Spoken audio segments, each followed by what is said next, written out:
Hello. Topper with लक्ष्य classes में आप सभी का स्वागत है। चलिए तो आज के इस एपिसोड में हम लोग बात करेंगे वैशाली ज़िला के एक छोटे से गांव सिकंदरपुर मंगराही के जैनब खातून के बारे में, जिन्होंने अपने वैशाली ज़िला में 5वां रैंक लाई है बिहार बोर्ड मैट्रिक 2024 के एग्ज़ाम में। तो चलिए इनसे बात करते हैं। तो बताइएगा आपका नाम क्या हुआ? जैनब खातून। तो अभी आपको कैसा महसूस हो रहा है? आप कभी सोचे थे कि आप वैशाली ज़िला में आपका ये रैंक आएगा? जी, मैं पहले नहीं सोची थी कि मेरा वैशाली ज़िले में इतना रैंक आएगा, लेकिन अभी बहुत अच्छा महसूस कर रही हूँ मैं। चलिए, तो रैंक तो आपका 5वां है, लेकिन आप अपना स्कोर भी बता दीजिएगा कि आपका स्कोर क्या रहा है, ताकि वैसे स्टूडेंट को भी पता चल जाए कि आपका स्कोर क्या रहा है। 458। 458। तो इनका स्कोर रहा है 458 बिहार बोर्ड 2024 मैट्रिक एग्जामिनेशन में, और ये वैशाली ज़िला में 5वां रैंक हासिल किए हैं। चलिए इनसे और भी बातचीत करेंगे कि इनका तैयारी कैसा किया, इनका बैकग्राउंड वगैरह क्या रहा है। तो सबसे पहले हमारे साथ है हमारी टीम के विपिन सर, वो कुछ बात करेंगे इनसे। चलिए विपिन सर के पास चलते हैं। तो सबसे पहला बात यह है कि जब आप मतलब एग्ज़ाम देने जा रही थी, मतलब उससे पहले आपको ऐसा लग रहा था कि हम कुछ बेहतरीन स्कोर के साथ मतलब कम बैक करेंगे, मतलब इस तरह से आपको किस तरह का लग रहा था कि हम बहुत बेहतर स्कोर कर पाएंगे? जी, हमको इतना नहीं लग रहा था कि इतना बेहतर कर पाएंगे, लेकिन इतना लग रहा था कि 426 प्लस ले आएंगे। मतलब इतना लग रहा था कि 426 प्लस 426 458, और मतलब लग रहा था कि 426 प्लस ले आएंगे, लेकिन मतलब उम्मीद से भी ज़्यादा स्कोर आपने किया। तो और एक जो सबसे बड़ी बात है ये कि मतलब आप अपना पढ़ाई लिखाई मतलब गांव से ही किए या अलग मतलब शहर जाकर किए, मतलब इसमें भी बहुत सारे स्टूडेंट को परेशानी होती है कि बताइए कहाँ से रह के पढ़ाई किए, तो ये बहुत बड़ा कन्फ्यूज़न होता है। तो इसके बारे में थोड़ा जो है स्पष्ट कर दीजिएगा। जी, मैं गांव में रहकर ही पढ़ाई की हूँ।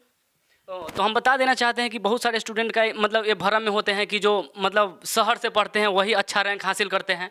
तो मतलब जैनब खातून जो है अपना गांव से ही पढ़ के और पढ़ के ही इतना बेहतर स्कोर कर पाई है। और आगे जो भी क्वेश्चन है और नौसर सर पूछेंगे सर। तो चलिएगा, तो इनसे और बात करते हैं।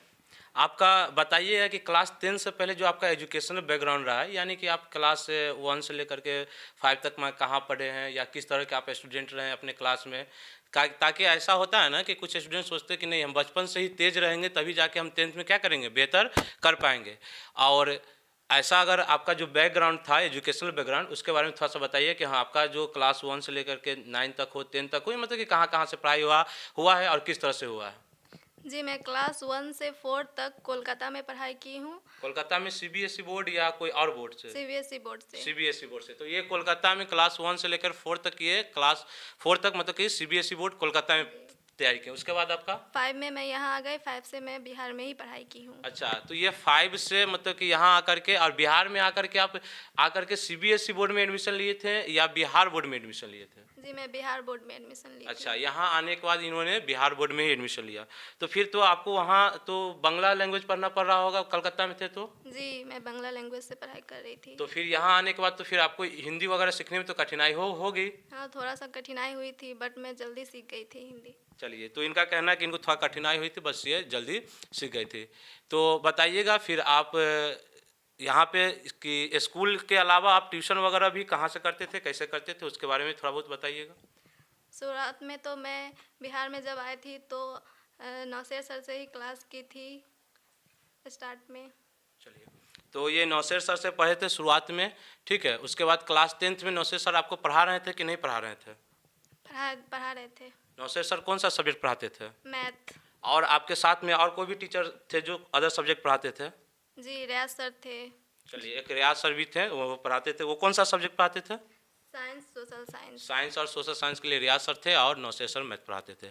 क्या आपने लक्ष्य क्लासेस से ऑनलाइन क्लास कभी ज्वाइन किया था? जी।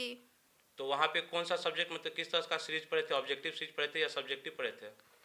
जी, मैं सुमन सर का हिंदी क्लास की थी। अच्छा, सुमन सर का इन्होंने हिंदी भी क्लास किया है। और हिंदी में आपका मार्क्स कितना है? 98। चलिए, इनका हिंदी में मार्क्स है 98। चलिए, अब इनको हम लोग सेक्शनल वाइज बात करते हैं क्या, कि अब इनका सेक्शनल वाइज क्या रहा है स्कोर। तो सबसे पहले मैथ से उठाते हैं, क्योंकि मैथ्स बिहार में अच्छा भी होता है और बहुत सारे स्टूडेंट का उसमें क्या रहता है, कन्फ्यूजन भी, परेशानी भी रहता है। तो आप बताइएगा कि आपका मैथ शुरू से कैसा था, शुरू से कमज़ोर थे या ठीक था? उसके बाद आप अपने किस तरह से मैथ को कवर किया, फिर 10th में आपका क्या तरीका रहा? शुरू में मैथ मेरा बहुत वीक था, ठीक बट है। मैंने बहुत कोशिश की, मैथ में बहुत कोशिश की। धीरे धीरे मेरा मैथ में बहुत अच्छा हुआ और 10th में आकर मैं मैथ बहुत प्रैक्टिस करती थी। सभी टीचर बोलते थे कि मैथ में टाइम नहीं मिलता है एग्ज़ाम में, इसीलिए टाइम मैनेजमेंट करना बहुत ज़रूरी है। तो मैं बहुत प्रैक्टिस करती थी मैथ में, ये टाइम लगा लगा कर मैथ में टाइम मैनेजमेंट करती थी। टाइम लगा के इन्होंने प्रैक्टिस किया। तो आप बताइएगा कि आप कौन सा बुक फॉलो करते थे मैथ के लिए? मैथ में केसी सिन्हा। केसी सिन्हा। और भी कोई बुक इसके साथ में? जी, ब्रिलियंट का पढ़ी थी मैं बुक लास्ट था में। या उनका क्वेश्चन बैंक? क्वेश्चन बैंक था। क्वेश्चन बैंक था। तो इन्होंने केसी सिन्हा बुक फॉलो किया है और ब्रिलियंट का क्वेश्चन बुक। और बताइए कि आपका मैथ में स्कोर क्या रहा था? 89। 89 था। तो मैथ में इनका स्कोर 89 था। चलिए और सब्जेक्ट के बारे में विपिन सर इनसे कुछ सवाल जवाब करेंगे। तो एक मतलब परेशानी जो बच्चों को ज़्यादा होती है कि मतलब कितना घंटा आप पढ़ते थे, मतलब इतना बेहतर स्कोर किया तो मतलब कितना घंटा पढ़ते थे, किस तरह से आपका मतलब पढ़ने का शैली था, उसके बारे में थोड़ा बताएंगे क्योंकि बहुत सारे स्टूडेंट ये पूछना चाहते हैं। मैं सुबह कोचिंग जाती थी 5 बजे से, उसके बाद 5 बजे के बाद वहाँ क्यूज़ वगैरह होता था। क्यूज़ होने के बाद 9 बजे वहाँ छुट्टी हो जाता था। उसके बाद आकर मैं घर पर पढ़ाई करती थी। उसके बाद स्कूल भी मैं जाया करती थी और स्कूल से जब आती थी तो मैं घर पर तैयारी करती थी। फिर शाम में भी कोचिंग था मेरा, जिसमें साइंस और सोशल साइंस पढ़ाई होती थी और उसके बाद मैं रात में 2 बजे तक पढ़ा करती थी।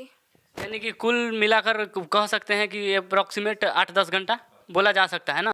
चलिए, तो इनका कहना है कि इन्होंने सुबह 5 बजे से लेकर के 9 बजे तक इन्हीं के गांव सिकंदरपुर में एक सोशल एजुकेशनल ट्रस्ट के तहत ग्रामीण लोग मिल करके एक ट्रस्ट चला रहे हैं, जिसमें टीचर नौशेर सर, रियाज सर और दुलारे सर, मुस्कान सर ये सब है।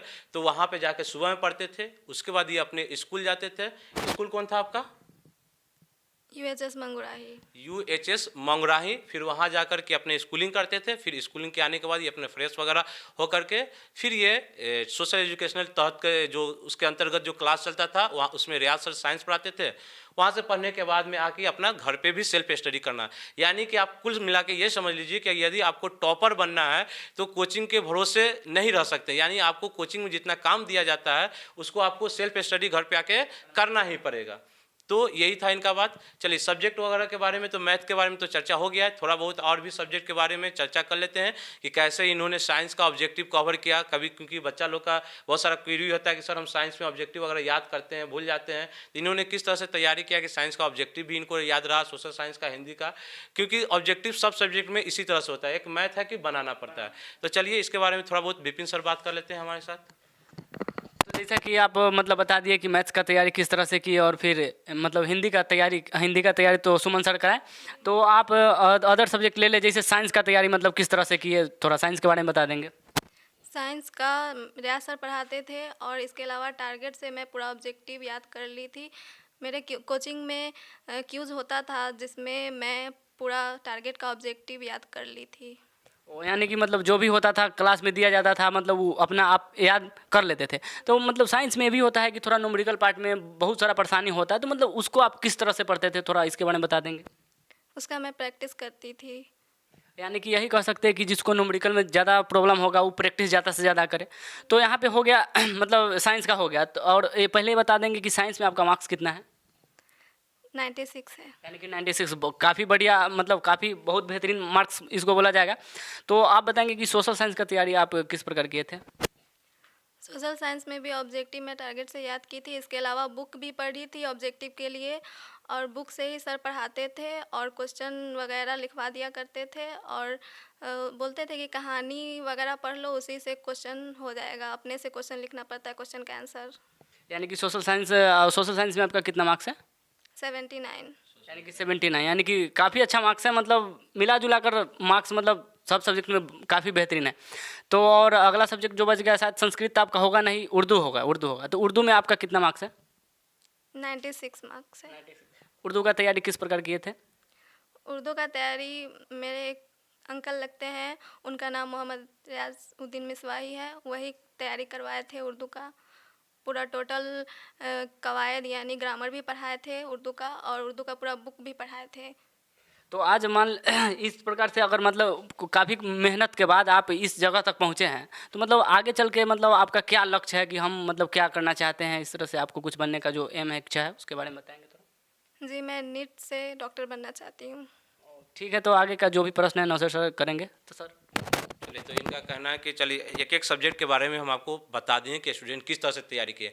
इनसे इतना डिटेल में बात करने का एक ही मकसद था, ताकि आपका सब्जेक्ट वाइज कन्फ्यूजन जो भी था वो क्या हो जाए, क्लियर हो जाए। और इनका जो भी था, चलिए थोड़ा बहुत बात करते हैं कि अब अपना आने वाले स्टूडेंट जो 2025 में अपेयरिंग होंगे, उनको आप अपने तरफ से क्या कहना चाहते हैं कि वो किस तरह से तैयारी करें कि वो भी इस तरह से आपके तरह अपने ज़िला, अपने परिवार, अपने गांव का नाम मतलब कि रोशन करें। ठीक है, तो बताइए कि उनको क्या कहना चाहते हैं। उनको मैं कहना चाहूँगी कि वो ज़्यादा से ज़्यादा रूटीन बनाकर, रूटीन फॉलो कर कर पढ़ाई करें। और हिंदी में जो कि मेरा सबसे ज़्यादा मार्क्स है, तो मैं हिंदी में उनको सलाह दूंगी कि वो बुक को पूरा पढ़ जाए, लाइन टू लाइन पूरा बुक पढ़ जाए अच्छे से। मैं पूरा हाईलाइट कर कर बुक, जो हिंदी है, मेरा हिंदी में सबसे ज़्यादा मार्क्स है, तो हिंदी में मैं पूरा लाइन बाय लाइन पूरा पढ़ी थी। तो मैं उनको बोलूँगी कि बुक पूरा लाइन टू लाइन पढ़ जाएँ। चलिए, तो इनका कहना है कि बुक पढ़ा कीजिए, बुक खुद से भी पढ़ा कीजिए, यानी कि कुल मिला के आप अपने अंदर एक सेल्फ स्टडी का हैबिट को क्या कीजिए, डेवलप कीजिए।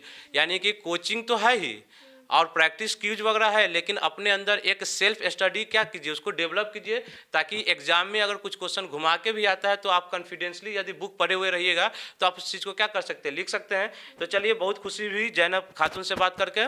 तो चलिए, इस शो को हम लोग यहीं पे ख़त्म करते हैं। फिर अगले टॉपर के साथ में हम आपकी बातचीत कराएंगे, फिर उनके स्ट्रेटजी के बारे में जानने की कोशिश करेंगे। तो इसी के साथ में अभी लक्ष्य क्लासेस को भी आप सब्सक्राइब कीजिए, ताकि हम लोग उस पर भी, हमारी टीम काफ़ी मेहनत करी, क्लास 10th हो, क्लास 12th हो, तो वहाँ पे जाके प्लेलिस्ट वगैरह भी देख सकते हैं। तो आज के लिए इतना ही।